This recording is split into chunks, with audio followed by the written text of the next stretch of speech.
আসসালামু আলাইকুম ভিউয়ার্স। তো আলহামদুলিল্লাহ আমরা আজকে থেকে একটা নতুন প্রজেক্ট শুরু করতে যাচ্ছি। তো আমরা কিন্তু এখানে অনেক বড় একটি খামার নিয়েছি। তো আপনারা দেখতে পাচ্ছেন বেশ অনেকটাই বড় কিন্তু একটি খামার আমরা ইতিমধ্যে জয়েন করেছি। আমরা এই খামারটি বাড়াই নিয়েছি, নিয়ে আমরা খামারে মুরগি পালন করব। তো আমরা এই খামারটাতে আজকে রাতে আমরা সোনালী মুরগি তুলব। সোনালী হাইব্রিড যেটাকে বলে, এটা এখানে তুলব। তো আমরা এই পাশটা মোটামুটি ওয়াল করা আছে, ঠান্ডাটা একটু কম আসবে, এই জন্য আমরা এই পাশটাতে ব্রোডারের ব্যবস্থা করতেছি। এই পাশটা আমরা দেখতে পাচ্ছি পরিষ্কার করে ফেলাচ্ছি এবং সবগুলো ময়লা ওই দিক দিয়ে নিয়ে যাচ্ছি, ওই দিক দিয়ে নিয়ে একদম ওই দরজা দিয়ে বের করে দিব। তো আমাদের এই খামারটা অনেক বড় কিন্তু আমাদের এই খামার কিন্তু অনেক মুরগি আসবে। আমরা যদি পোল্ট্রি মুরগি করতে চাই তাহলে কম করে হলো 2000 মুরগি আসবে এই খামারে। আর যদি আমরা এখানে সোনালি করতে চাই তাহলে 2500 মুরগির মতো আসবে। তো আলহামদুলিল্লাহ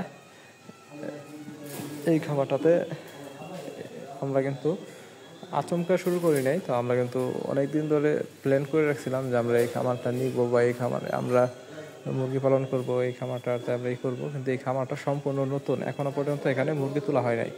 এখানে এখনো পর্যন্ত কোনো মুরগি তোলা হয় নাই, জাস্ট শুধু খামারটা তৈরি করে ফালায় রাখছে এই পর্যন্তই। এইটাতে আমরা এখনই ফার্স্ট মুরগি তুলতেছি। আমাদের এই খামারটাতে সব কিছু নতুন নতুন কিনা আছে।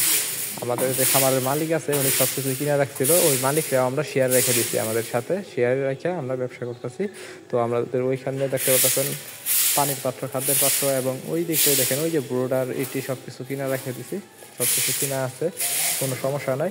ওই দিকটাতে অনেক ময়লা আবর্জনা বস্তা টস্তা আছে, ওইগুলো সব এখন আমরা বাইরে ফেলাই দিব এবং এই দিকটাতে ব্রোডিং শুরু করব। আর আমরা এখন জ্বালার উদ্দেশ্যটা হলো এটাই, কারণ পরবর্তীতে ওটা জারতে গেলে আমরা মুরগির উপরে যদি ধুলাবালু উড়ে আসে পড়ে তাহলে কিন্তু মুরগি ঠান্ডা লেগে যাবো। এই জন্য আমরা মুরগি আনার আগেই ভালো করে জায়গা ফেলতেছি যাতে কোনো সমস্যা না হয় মুরগির। তো আপনারা অবশ্যই যারা বড় খামারি আছেন তারা অবশ্যই মুরগি তোলার পূর্বে খামারটাকে যত জারফুক করা যায় সব কিছু করে নেবেন, কারণ মুরগি আনার পর আপনারা কিন্তু জারফুক করতে পারবেন না।